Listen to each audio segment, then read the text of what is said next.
Welcome to Prose Cons, a podcast by writers for writers, brought to you by Precipice Fiction. Precipice Fiction would like to acknowledge the people of the Eora and Durag nations as the original custodians and storytellers of the land this podcast was created on. Hello everyone, welcome to this episode of Prose Cons, a Precipice Fiction podcast. Joining us today, I am hosting. My name is Ali Burnham, and with us we have Paddy Boylan, Alex Eldridge, hello, Phoenix Ray, hello, and Matan Elul. hey. So today's topic, we will be drilling down on the question, where do characters come from? We've talked about characters quite a lot. I have a memory of at least 2 other episodes where the topic has been character-centric, but we're coming at it from a slightly different angle this week. We'll be talking mostly about our own practice and how we come up with our characters and where we believe they come from. And I think this is quite fun because maybe we might be articulating things we haven't actually talked to about each other before. So this could be fun. Before we dive into the topic, though, let's do our round the table introduction of what everyone's been reading, watching, and absorbing this week. I'll throw you under the bus, Alex. Yeah, sure. I've been doing a lot of reading, actually. I finished an audiobook version of Boy Parts by Eliza Clark, which is sort of like a female-centric American Psycho, and that was very confronting in the best way possible. So I really recommend that if you like any sort of Bret Easton Ellis stuff. And recently I've been reading one called Wolf in White Van by John Darnielle, who's the lead singer of the Mountain Goats.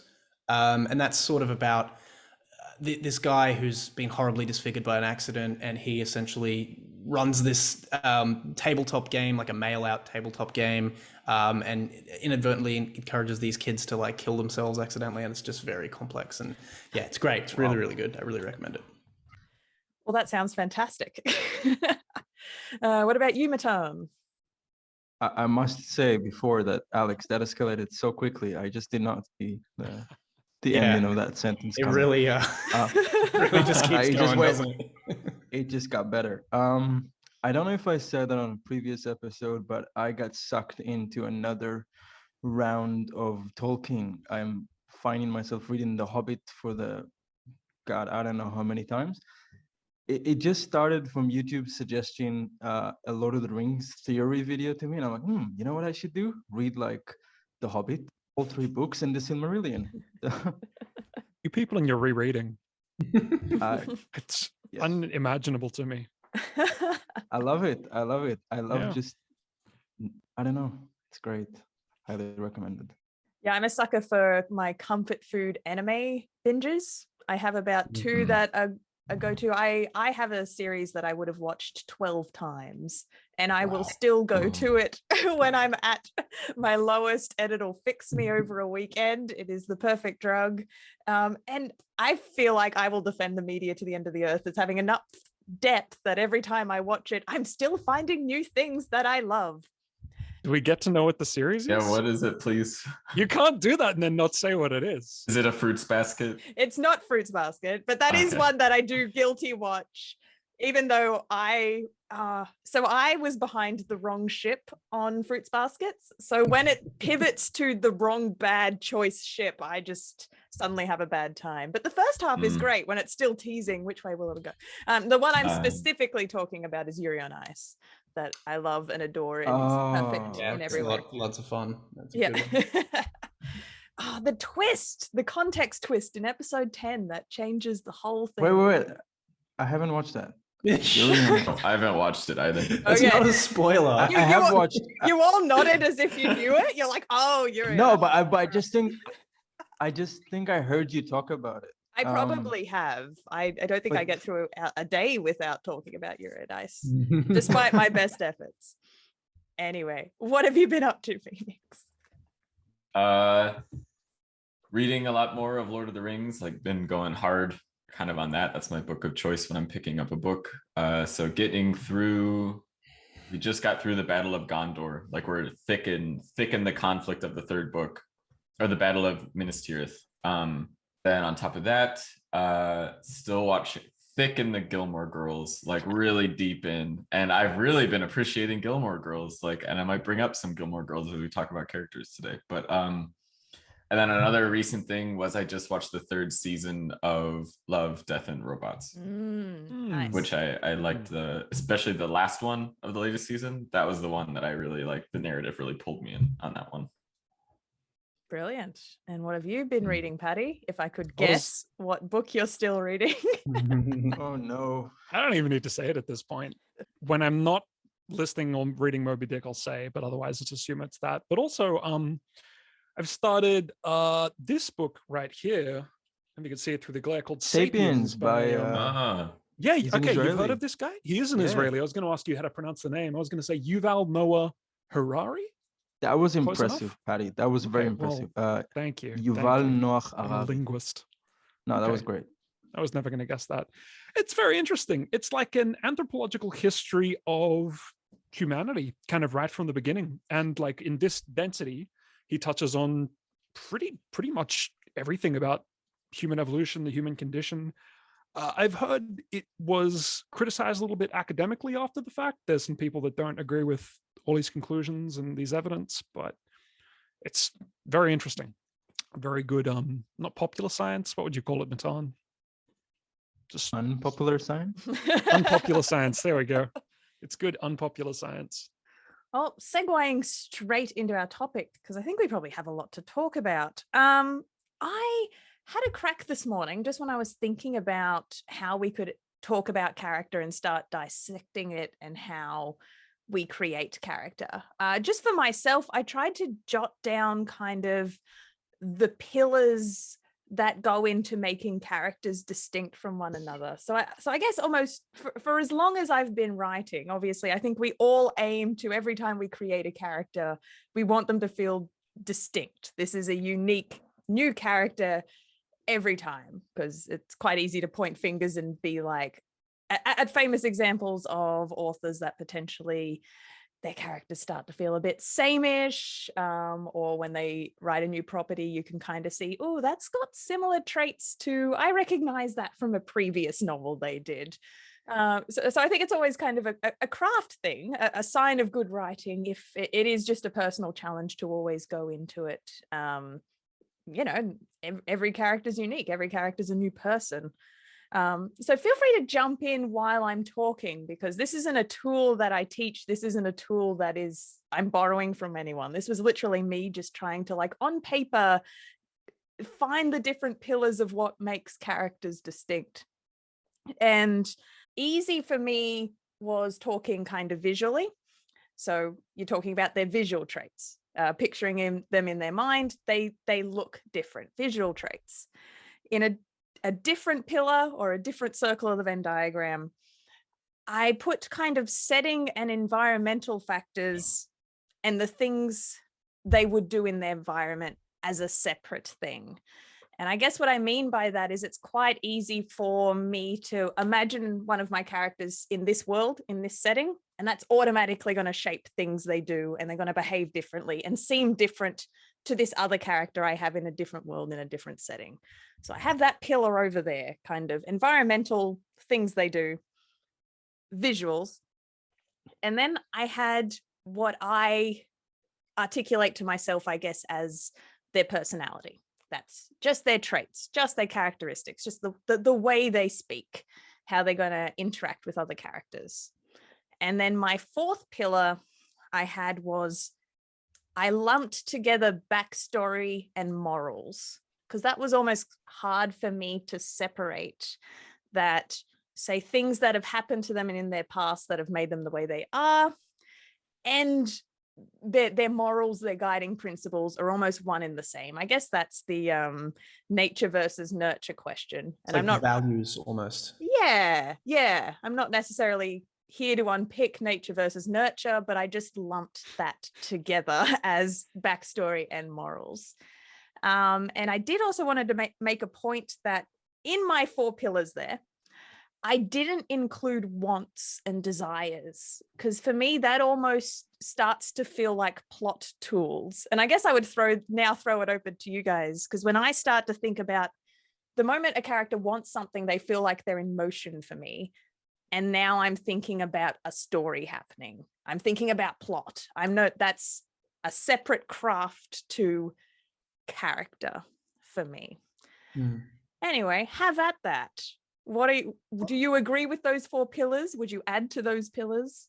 I would like, I don't know if I could categorize them in, I hadn't thought of categorizing those 4 levels there. Let me see. So that's, you're basically talking about, let me just make sure I got it right. Yeah. So physical appearance, context, or call just the world building, Yep.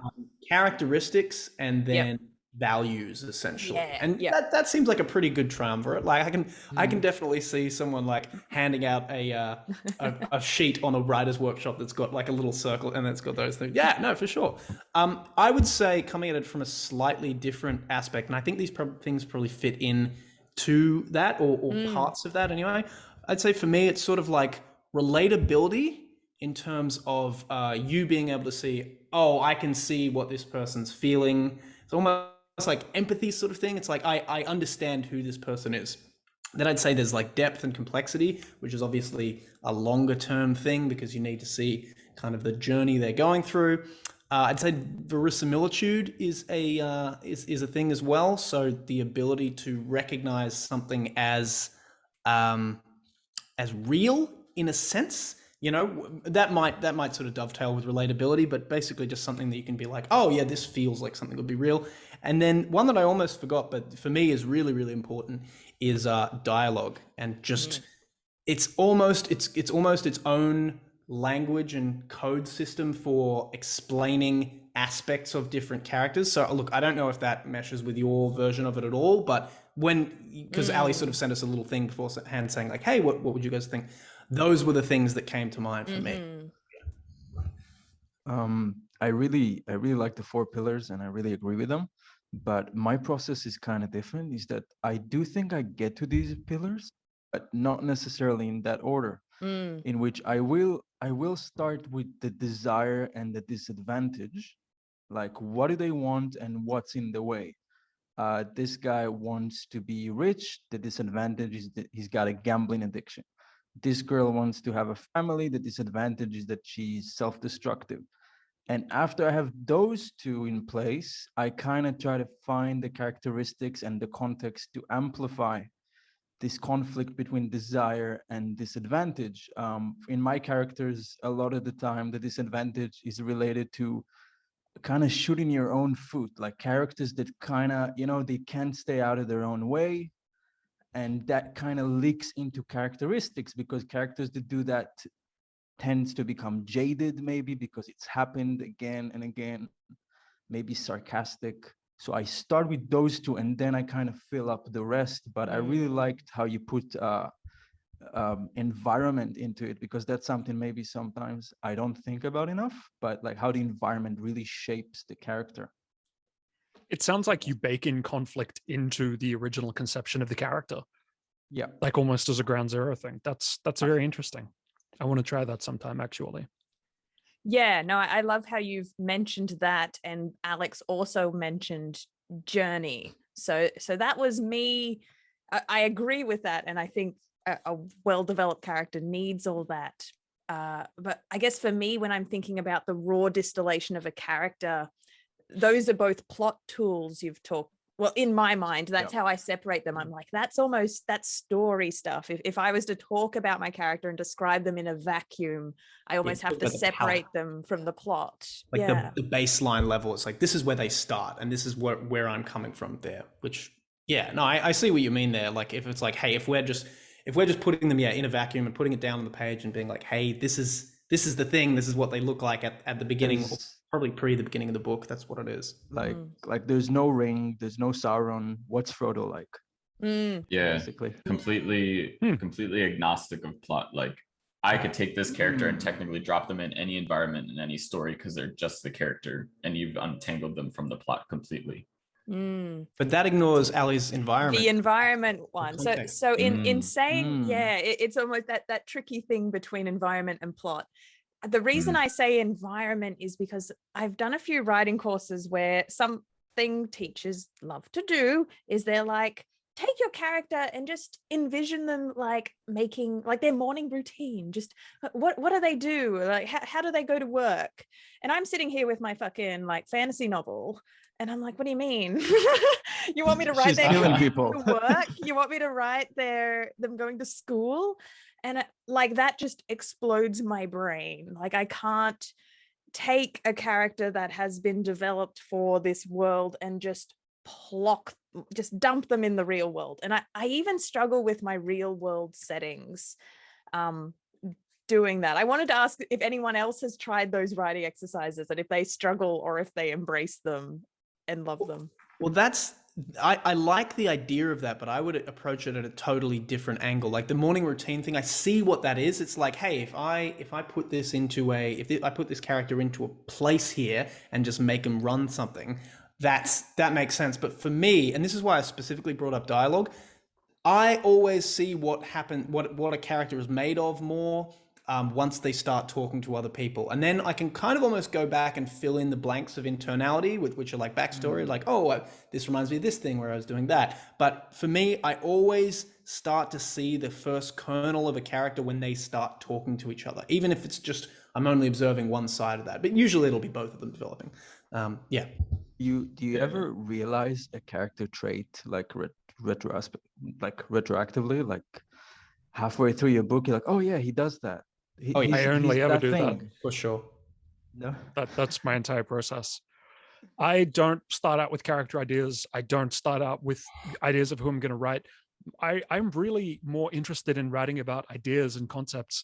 I've got one big idea I want to explore, and then the characters are things that I drop in after the fact in order to be better. Like if the story demands this kind of character, I'll put them in. And then as I'll go, I'll detail them with, their traits and quirks and how they speak and stuff. But I never have a process of like starting with, I'm going to develop their appearance. I don't know what half my characters look like. Yeah, so honestly. true. That's so true. This sounds like such like a terrible thing to say. Like I'm just an absolute amateur. I guess I kind of am an amateur. I don't know what my characters look like unless it's necessary.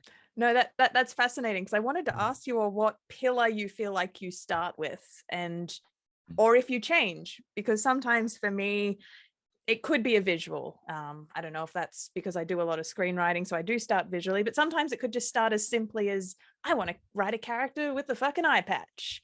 And sometimes that's the ground floor, and build all the other pillars out from there. You can work backwards from an eye patch. An eye patch is inherently like exactly. that demands something happened. Totally. You got a story there. Yeah, and they lost an eye. What does that do to them as a person? Or they have both eyes.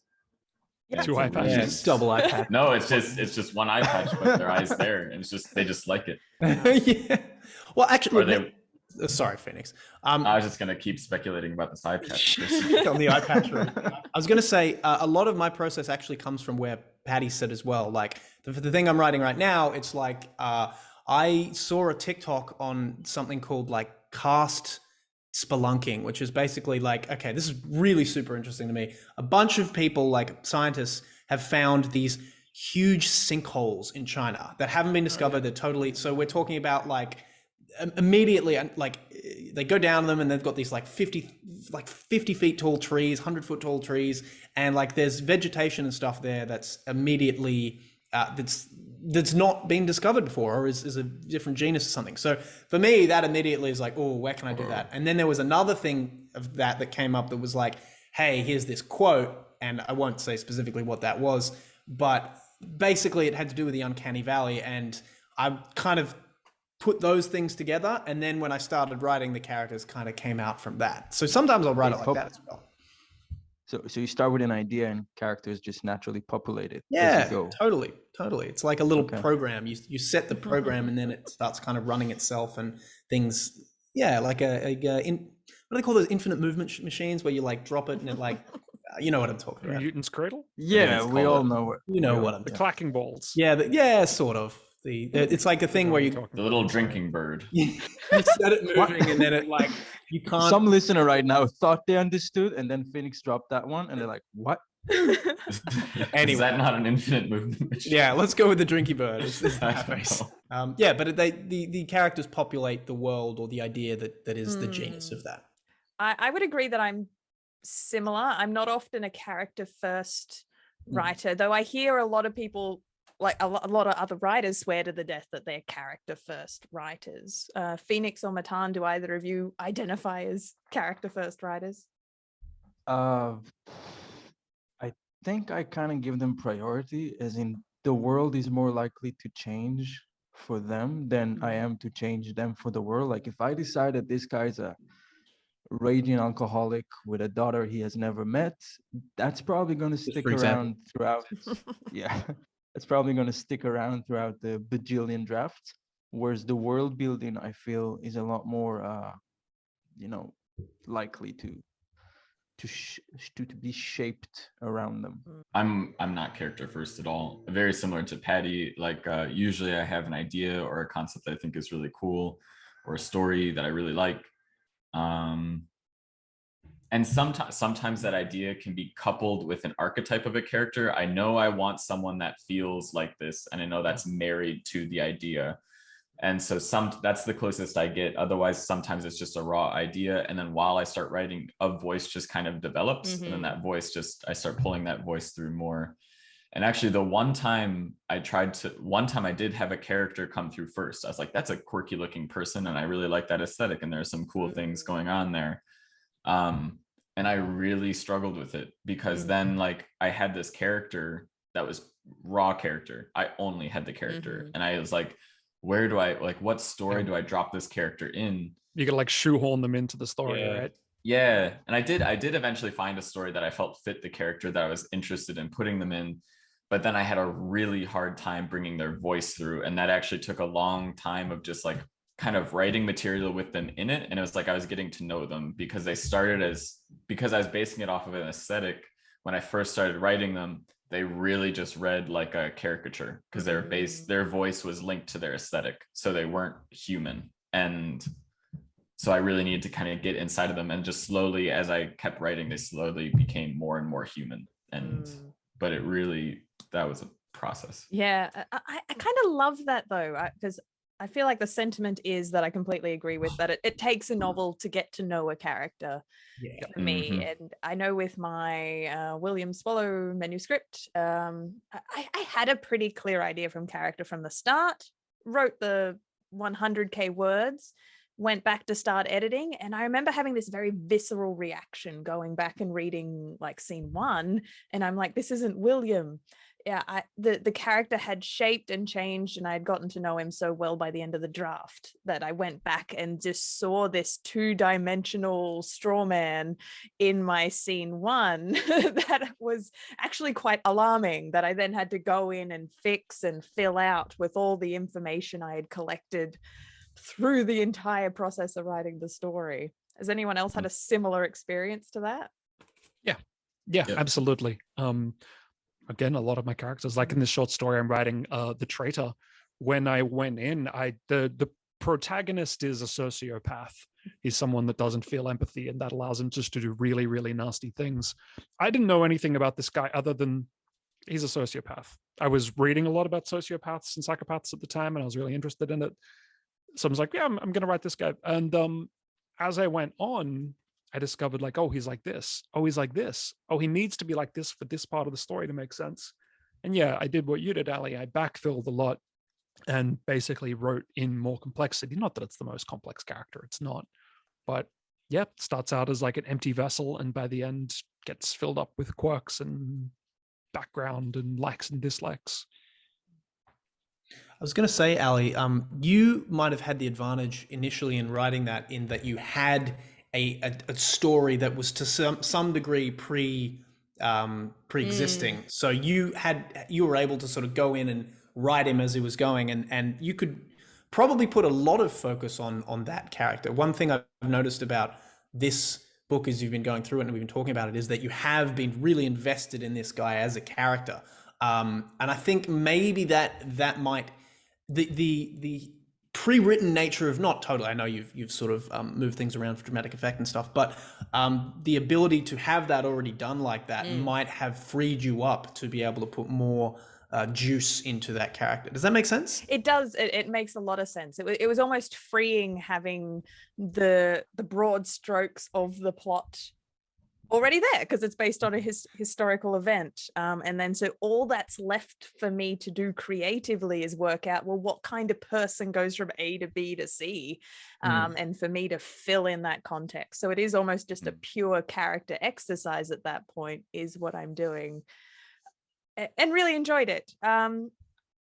Pivoting slightly, so since this group does appear to be very kind of plot context heavy, and then we let our characters organically grow, has anyone had an experience with the wild card character, the character that shows up out of nowhere, fully formed and cannot be controlled? Yes, and I've spoken so much, someone else can go, but yes. Yeah, I was writing a little novella sort of thing. I actually don't even know what. I have this really bad habit of like writing. You guys will laugh, but like writing 20,000 words or something, being like, I've done good, I'm going to take a break, and never coming back to it. And one of the characters in that was this. It's sort of set in like I don't know, like it's kind of half fantasy, half science fiction. It's definitely a different world, right? And there's this sort of like woodland folk. And like the main like characters that the main party were going through, and they had to go to this forest, and they needed like a guide. And the guy who came up was this guy called Chip, which I thought was funny because it was in a forest, like wood chip. Anyway, yeah, we get it. I didn't think of it at the time, but like I was like, oh yeah, yeah. But this kid, like, is just super sarcastic, super like, you know, just totally off the rails, and I'm kind of almost like, I might have to just give him his own thing now, you know. So funnily enough, like not long after that, I sort of like put it down. So maybe it was just, he was too powerful, and I was like, I can't deal with this. This aside, powerful. That's beautiful though. It was very fun though. That's probably the most egregious example of that happening, I think. But yeah, it happens all the time. Phoenix and Matan, has that happened to you? Well, sometimes I kind of want it to happen. Like I look at a character and like, can't you be a little bit more, you know, can't you decide what to do? Why do I have to tell you, do this, kill this guy, laugh like a crazy person? What about Donnie?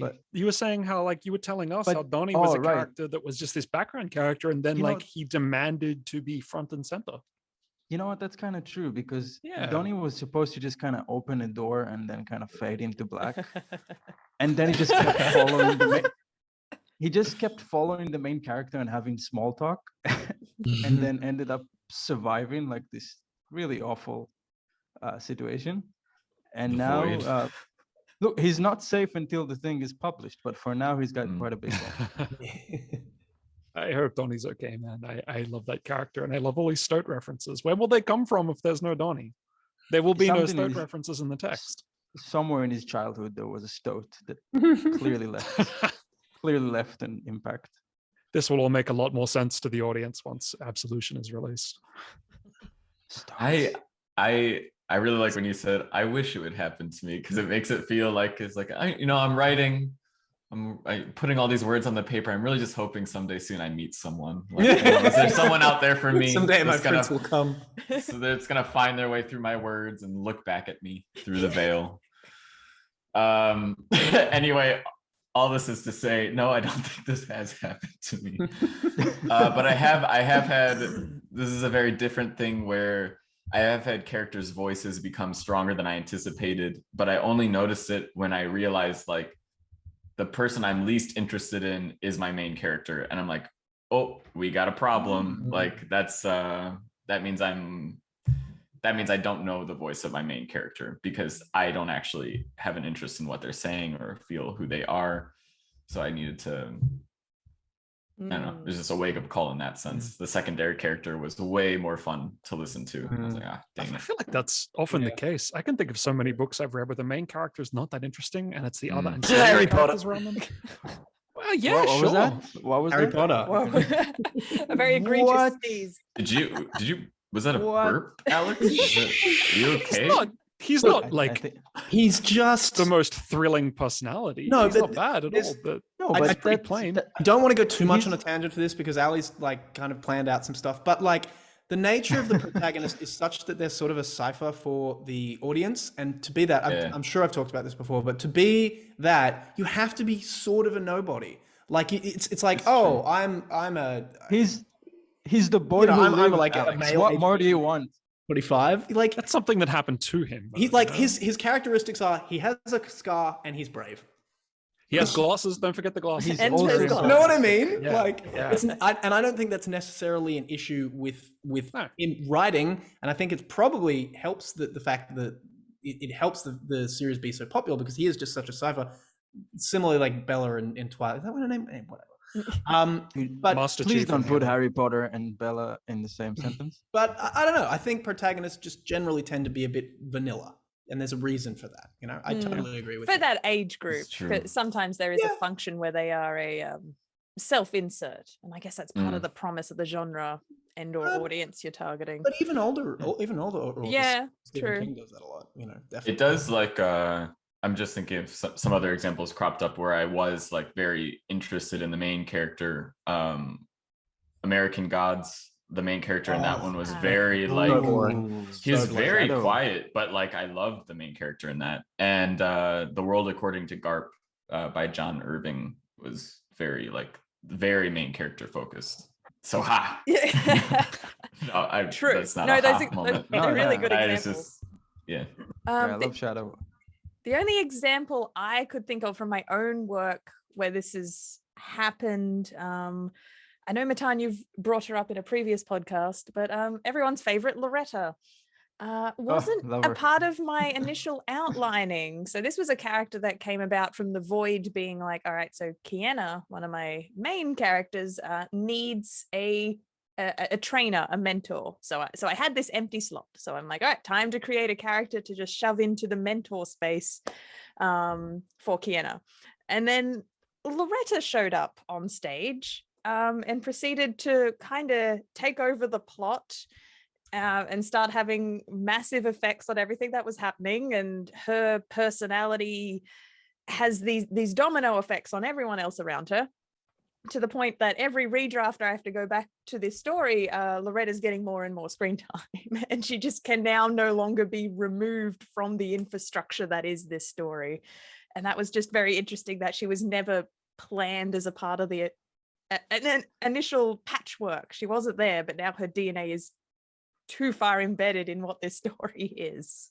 Yeah. But you know, that's what I like about that character is that, you know how these cheap old video games, you would only see the landscape when you're directly looking at it, and when you turn around it's gone, because to save computer power it only generates it when you're directly looking at it. I think that's The rest still of done. the time it doesn't exist. Probably I think still that's is. still that's common Probably that's practice. still a right? thing. Not just cheap. Yeah. But my point is that Loretta feels like one of these characters, even when Kiana is not looking at her, she's still doing her things. And that's evident because the next time you see her, first of all, more people are dead. And the second is that things happened with her. And she feels like she's rooted in the story beyond just being part of the main character's worldview. And that's such a So I wonderful think- compliment, but I feel like a fraud accepting it, because I feel like I've had very little agency over Loretta because she wasn't a part of the plan. She's my example of she stepped in and The wild card. inserted herself Mm. into the story. Another minor example, I may have mentioned it before, but very recently what I'm writing at the moment is Cypress 2, and a bit of a wild card character, but not as much as Loretta.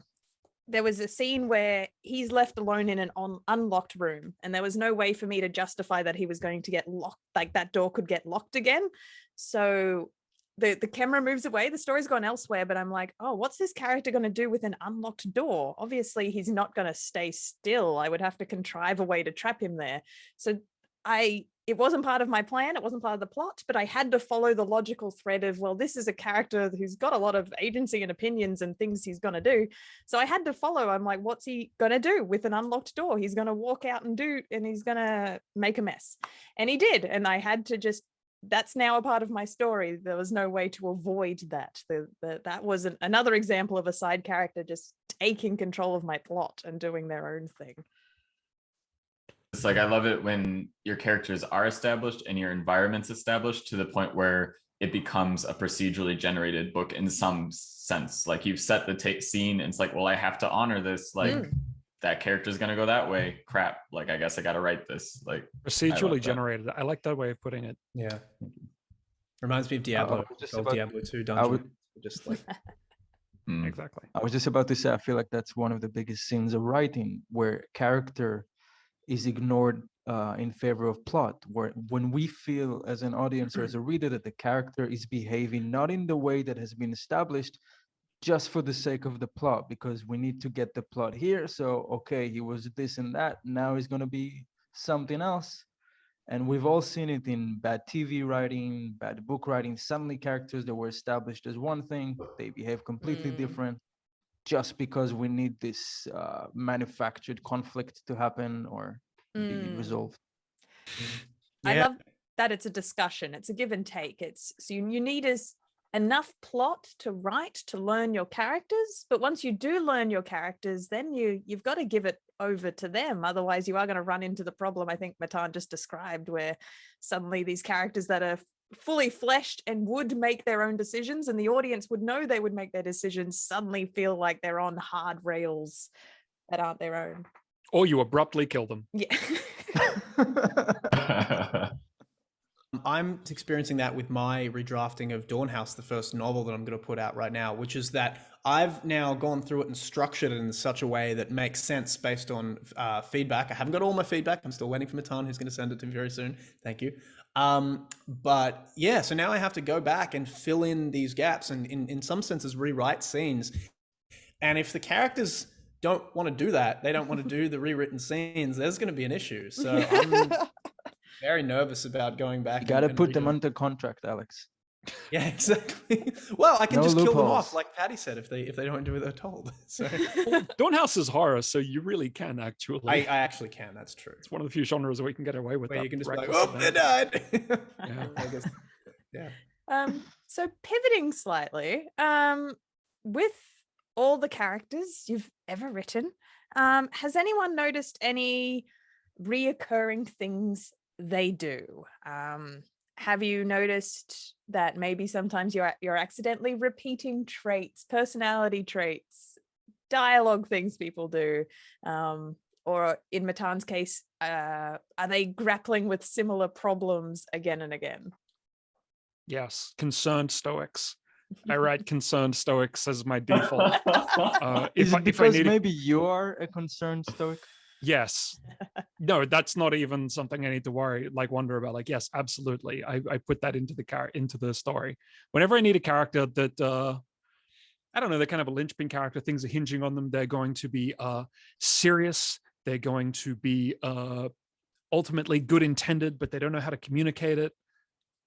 Just a few traits. And yes, I've noticed it. I've got like a default template that just sort of emerges, and I need to fight against that a little bit. Is that for all characters or just your MCs? No, just characters where if they're not serving a very specific purpose in the plot, sometimes even if they are, I'll come back to you on that. I actually don't know. I need to unpack this a little further with my psychiatrist.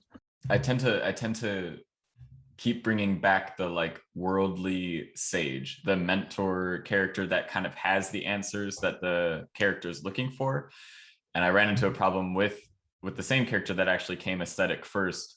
I realized they were way too self-confident from the start. And I was like, you have nowhere to grow. You already have all the answers. I got to make you way more insecure, because otherwise this is not going to be an interesting story. But I tend to, lean into that. And I guess maybe it's my own like self-soother. It's like, these are the words that I want to say to myself, or like if someone I see having a hard time that needs to hear them, whatever. And so I keep bringing those into the book because I guess they're close to my heart, but it's like, I need to pull those away because it doesn't make for interesting storytelling if they already have all the answers, already have the self-development and stuff. But there is that archetype of the wise, like Gandalf. Oh, right? yeah.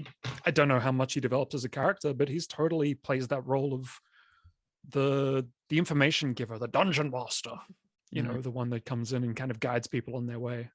the hand of the narrator. Yeah. Okay, this leads me to an interesting thing. But like, so I think that character is definitely a thing. I feel, okay, it's not going to be a blanket statement because obviously there's room for argument, but very rarely, or it'd be an exercise, you can't, you know what, I'm just going to say it like a blanket statement. You could just come at me. I feel like you can't have the wise sage character as your main character because otherwise it's too powerful and it removes the stakes. They need to be a peripheral character, and there needs to be the moments when they're not there. Yeah. Like killing off Dumbledore. Spoilers.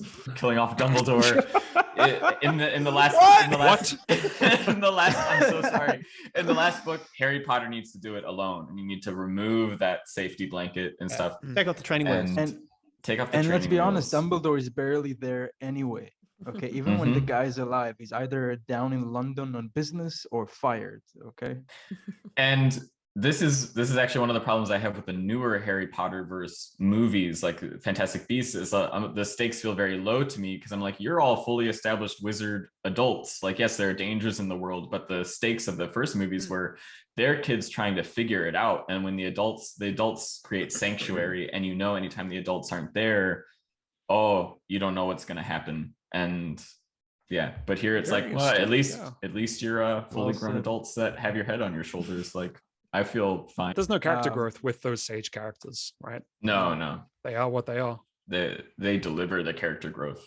Would you usually. say that Gandalf, just as an example, Gandalf Well, he the changes Grey color. going Like- to Gandalf the White, but is that actually character development? To be honest, I actually haven't read through them, and I've seen the movies once. But is there any character growth in that, or is it just sort Phoenix of like, slash Matan. blood device? Yeah, Phoenix. Yeah. Oh, I would say there is character growth a little bit. I really love. There's no character growth. Well, it changes color. Yeah, it kind of is a weird character growth because it is like almost. You go, Matan. Actually, you go. I just think like there is a little bit of character growth. Is that he becomes more hands-on. Like at first, it's like this counselor. He walks around. You want to listen? That's okay. You don't want to listen? That's on you. Whereas White Gandalf is like War Gandalf. He's a general. You know, he's not here to give you advice. He's here to tell you what you should do. And if you're not going to do it, he's going to find someone who will. Yeah, right. Okay, fair enough. Because things get suddenly very serious, don't they? Yeah, they describe him as being like, I think it's Pippin or Merry was like, suddenly Gandalf felt like when he was severe, his severity was much, much more, but also his gaiety when he was happy was also amplified. So he became more like polarized. Bipolar.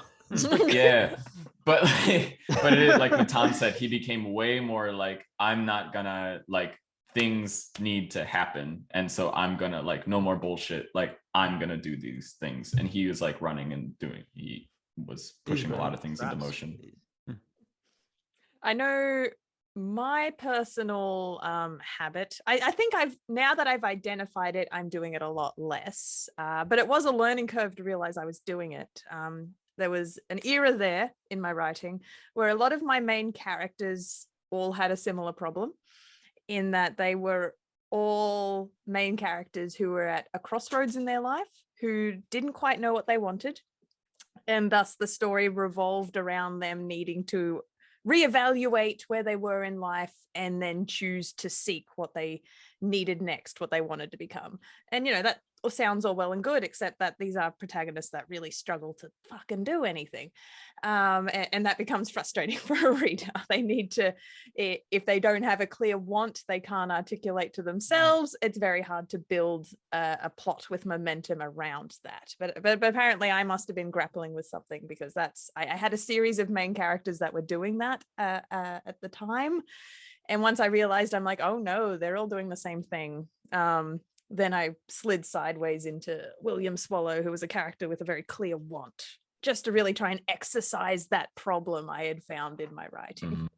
Maybe that's a good way to dovetail into your next question that you've put to us about whether we use real people or not. And since I've taken the floor here, I might as well jump in.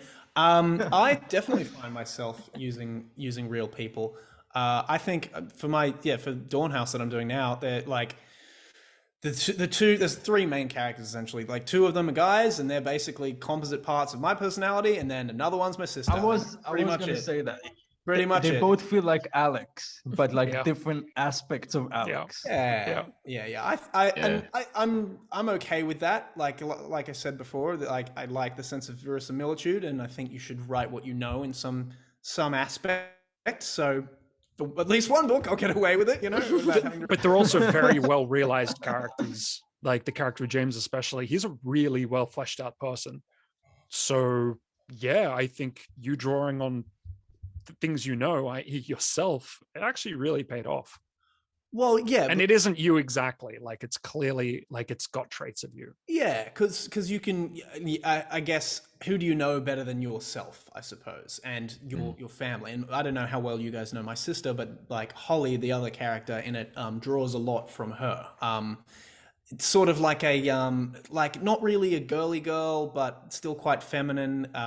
So yeah, I was just like, I'm just going to do it. And probably the dad draws from my dad as well, and Hanley to some degree. I don't know. There's a bunch of characters, but I'd say most of them have very real analogs, or at least composites of people in my life. And they're not exactly the same, but yeah. So that's my sort of take on it. I don't know if I'll continue to do that. I hope I just won't keep recycling the same characters, but I don't know. I think taking from existing people, whoever they are, that you know well, is probably not the worst thing in the world. Definitely. There's so many like weird characters in the world. Like just the strangest, like I think we can all like think about the strangest person we know, and what just like a wonderful, bizarre character they are. Yeah. And yeah, I tap into that. I like tap into people that I've met at parties, or it's almost better if you don't know these people really well, because then you can kind of like fill in the details of their life with like, what would make this person a real kook?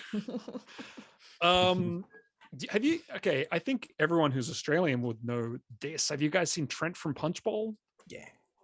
Trent from Punchy, right? From Punchy. Like if you're not Australian, look up Trent from Punchbowl. It might not make any sense to you, but I wrote a whole character basically combining him with these two other interesting fictional characters I like. And it's one of my favorite characters ever. This is an absolute kook, that's all. Are you advocating for picking bizarre people and inserting them into our book? Because yeah, that's what I'm. Okay. Yes, I am. Well, when it comes to using real people, I don't know that I do it consciously, but I do notice after the fact, I've kind of taken this quirk from someone. And one time I tried to like really think about it. Okay, I got this person in my life. I'm going to put them in the book. And what happened is that when I got to actually writing scenes with the character, it just started deviating from the person to the point I'm like, okay, that's not him anymore. And there's no point trying to stick to it, because it just doesn't necessarily work with what I needed from the character, going back to some characters being necessary to the plot. So yeah, I think I take some quirks. Like Alex said, I take a lot from myself. I think a lot of my characters, it's gonna sound awful, but they just want to be loved. They just want. I feel like a lot of them, if you just give them affection, they'll give it back to you. And that's something I dealt with as a kid. I just wanted to be part of something. And I feel like a lot of my characters, even the ones that are more jaded and maybe they got alcohol problems or drug problems, going back to Donnie, at the end of the day, their end game is that they just want to be accepted. And that kind of will unlock their quote unquote happy end game. So that kind of stuff, but most of the time I'm not doing it on purpose. Yeah, I'm the same. What about you, Phoenix? Yeah, I also don't do it on purpose. But that being said, I feel like sometimes I deliberately try to avoid it because I feel like I kind of put it down in my head as like, no, it's not interesting if I just based off of a person that already exists. But at the same time, I think it can be a very powerful tool, especially like as at the very least, like almost like an improv prompt to get you going. Like Matan said, like, I'm just going to start with like I'm going to seed it off of this person, and then just whatever they become in the scene, like that will be the character. But like, I'm going to take some basic traits to kind of like start the culture and then see what they grow into. I do it a lot with narration voices though. If I'm reading a certain book or watching a certain thing, and then if I write immediately, my narration style might change a little bit and become more like that. That's definitely true. Yeah, I can't say I've ever done it purposefully, and I feel like I've never really wanted to try. I have such a clear image of all my characters in my head. It would be very weird if I was picturing, say, someone I know or a celebrity. I've always tried to work very hard to keep that quite separate in how because I want to do things to these people. I want to interrogate them in weird ways, and it would be weird if I felt they were bleeding in from anyone I actually know. But it might be worth a creative experiment one day if I ever wanted to. We're kind of at the point of the podcast now where I wanted to do some quick, small readings. So I have a couple of examples, and I know Alex also has some examples. So speaking of characters bleeding over to other characters, what I wanted to read as some examples is where I had this oh no moment, where I've started calling it where I can view the stitching at the seams between some characters, where despite best efforts, later I realized these are quite similar. They're wearing very similar clothes. After a step back, I was able to be like, no, I can articulate to myself how these characters are actually quite fundamentally different. So I'm at peace knowing they are different characters. But I thought at the same time it would be a fun, quirky exercise where I could read these two passages to you from two very different things, and you may see exactly what I'm talking about in that these characters are very similar. They're in very similar trope. They speak the same. They have similar characteristics. So the first little passage is from my Cypress stuff. So this is William as an example. And I guess a little bit of extra context is technically William came second. The other character I'm going to read out is Mikkel. Mikkel came first. William came second. And it was only when I went back and started editing some Mikkel stuff, I'm like, oh, hello, William. I guess you've been here all along. My bad. All right. So Ferguson yanked up Will's shirt, revealing the bandages from his surgery. Still not satisfied, the monster tugged the wrappings down. Will's freshly stitched wound stung against the exposed air. Had to see for myself, the thug grunted, relinquishing his grip on Will's wrists. Pobjoy watched from a safe distance, having scuttled back from the danger. Was it everything you wanted? Will breathed. He made a show of massaging feeling back into his wrists and had to hope no rot beneath Ferguson's nails would fester his stitches. Would a sack of scum like yourself be separated from his betters on Carew's orders, no less? Ferguson asked, with some excuse of surgery on a healthy man who crewed during the storm. Not unless he's gotten into the lieutenant's ear, told him all about our plans. Is this special treatment, I wondered, a reward for valuable information? Will blinked. It was more words than he had heard the Irishman string together, and he wasn't certain he understood them through his thick accent. For my sake, can you repeat again in English? You're a son of a Protestant whore, William. That she was, but if it's prostitution and loyalties you speak of, I'll make one thing clear. I'd rather become your willing whore than once more throw my lot in with His Majesty's Navy. See, you wound me. I told you I was unwell. Will motioned to his bandages. You said it was a fever, Ferguson grunted. Aye, of the gut. Pobjoy approached, seeming to decide that the physical threats had concluded. Are you recovering, Master Swallow? Unless the surgeon cuts me again, I believe I'll be well. Some lads expressed alarm upon hearing their fearless leader had taken ill, Pobjoy said. Will winced at fearless leader. Nothing worried him more than the whisperings of Swallow's mutiny reaching the wrong ears. It had rendered the surgery he'd endured for an alibi, which may yet still fester and kill him, moot. Who needs me when we have Leslie here? Will said, gesturing to the tree trunk to his right. Pobjoy gave him a look which seemed to communicate that he, too, understood that Ferguson would be incapable of organising the lice in his own crotch. We've been at sea for 3 weeks, Ferguson said. On a single hand, I've counted the 6 occasions we could have taken this brig already. On a single hand, Will repeated. Leslie, I continue to be impressed by the breeding pedigree of your family. So that's the Cypress section. And then I'll jump to a Majesty section, which is not from Mikkel's POV. It's from Azer's POV, interacting with Mikkel. I just want to say I want a Ferguson spin-off at some point. Another character that does run away with some scenes. I just want to say I thought Ferguson was Scottish. Oh, in the draft you read, he was. He's now Irish. Why did you change him from Irish to Scottish? Because I unearthed historical evidence. I found some historical documents and I had to change it. Okay. All right. Anyway, to compare this to, White coats bumped one another in their attempt to get away. Get out of her way. Mikkel's two clever eyes scanned the tavern. He seemed fascinated but not surprised to see her striding towards him. Mistress Azer, he mused, but did not bow. To allow Shade and Jackson to slip away, his attention must remain on her. She needed to cause a scene. I never liked you, she announced and leveled a finger at him. Wearing a military uniform does not make you a warrior. You can barely call yourself a Kurokai. Stifled titters and oohs came from nearby tables. How often did the foot soldiers get to see assembly lords make spectacles of themselves? Mikkel's eyes brightened to find himself at the center of one. I'm not convinced you've ever held a sword in your life, she continued. Her heart raced, hoping Shade was making good use of the distraction. Mikkel evaluated her comments for several moments, rubbing at his chin. I'm so used to hearing the opposite of that insult. Normally I'm accused of wielding too many swords. He trailed off with a shrug. Perhaps insult should be left in the care of those who handle them more deftly. Clumsy minds do make a mess of them. Chuckles sounded from their steadily growing audience. Mikkel seemed to notice the attention and was drawn like a moth to flame. Nor am I convinced your interest lies solely in swords either, my dear, he added with a wink. Rumor has it you've been showing off your jewelry collection. He gestured to a chest. The necklace, secured beneath her coat, hung heavy with Mikkel's implication. He smiled, appearing pleased she'd followed his meaning. I'd recommend circumspection. He leaned in to whisper conspiratorially.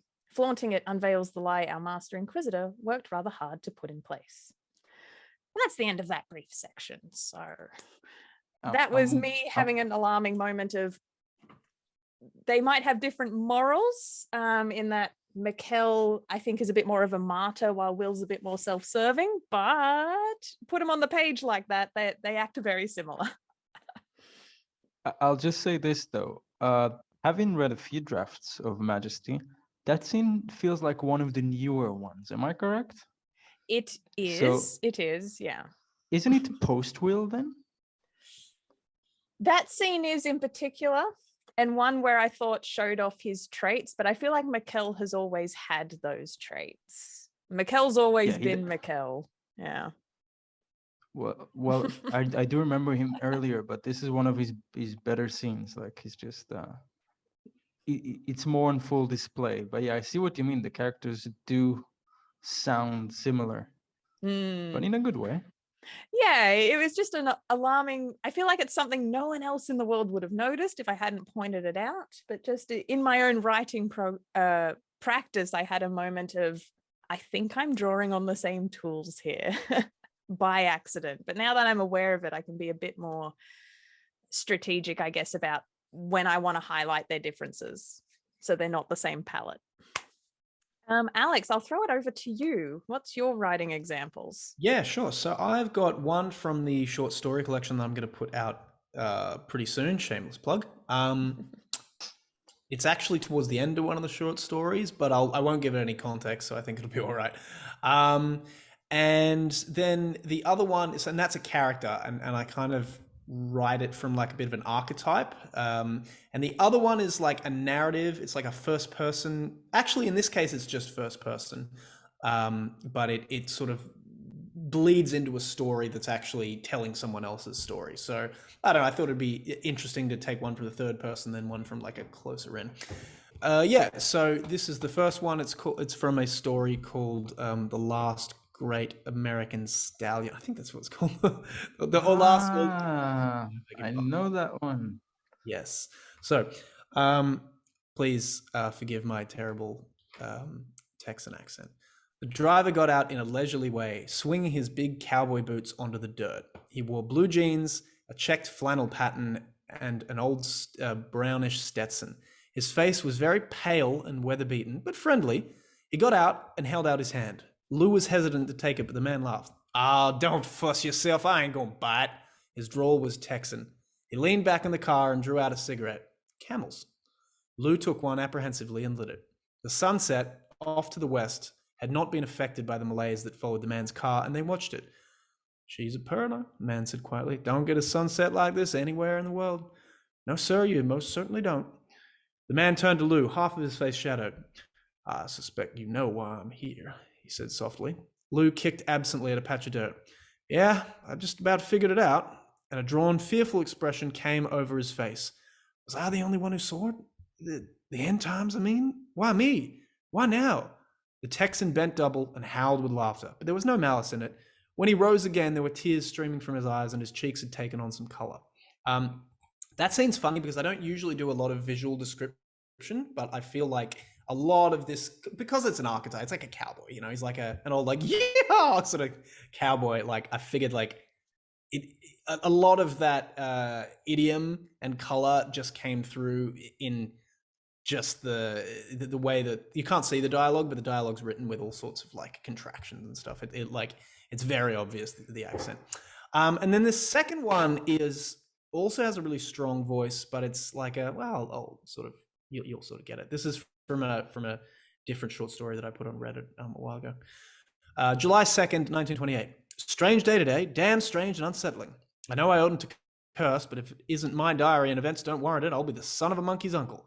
I was making the usual rounds to the old back roads of Indiana looking for rubes, and I wasn't making any headway. Nobody was buying.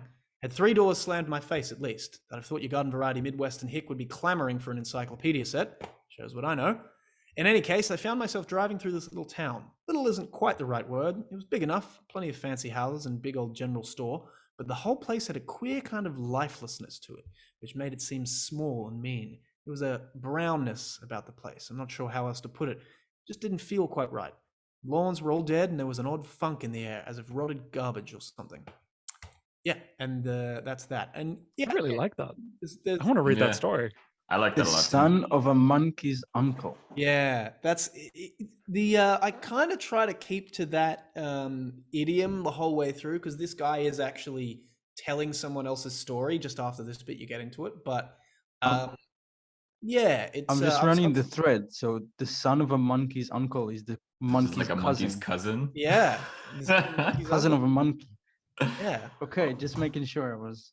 We just need top to of make it. sure that we have the familial history really, like, checked out there. So Yeah. thank you for clarifying that. Yeah, but those are 2 very different characters that I think were kind of drawn from archetypes. For reference, neither of those I think were drawn from real life characters. They were more sort of just like, one came about, the cowboy came about just based on the context of the story, and the other one was just like, how can I just write in a really weird, fun voice? Yeah, so that's mine. Excellent. Did anyone have any closing thoughts or anecdotes they wanted to share on their own characters bleeding together that they've potentially noticed? I would just say, in the end, I think I should do it more often, but just let the characters behave in the way I established them, and screw the plot. It will work out, hopefully. It was just kind of, as we were throughout the discussion, I was just kind of thinking, like, in the end, I wonder how many characters we can actually write. Like or is it just like however many shades or colors we can break our own personality up into? And like, because I know in One Piece, I write a very narcissistic character, and it's basically me just having fun. Like, what if I indulged all the shadow side of all of my actual ideals? That's and the just, like, vampire wrote to story, that? right? Yeah, that's the vampire Yeah. story. Yeah. And like, yeah, and it's a fun exercise. It's like, what if it's kind of like, it lets you kind of, so writing, people should try it. It lets you kind of air out you can explore different aspects of your personality. You can break your own psyche down and write to certain aspects of them. In the end, it was cool hearing everyone talk and see what characters we gravitate towards, because it did feel like everyone was writing flavors of themselves to some degree. Obviously that, sometimes very abstractly, and it's not there's room to breathe in this statement, but it's something. Yeah, no, I think I fundamentally agree with that, even though I think most writers would be dragged kicking and screaming before admitting that's what they do. I do. It's not like all my books are like diary entries at all. It's just like, yeah. I do have a closing quote to end the podcast from Tayari Jones. When you write a novel, you make other people see your imaginary friends. That's true.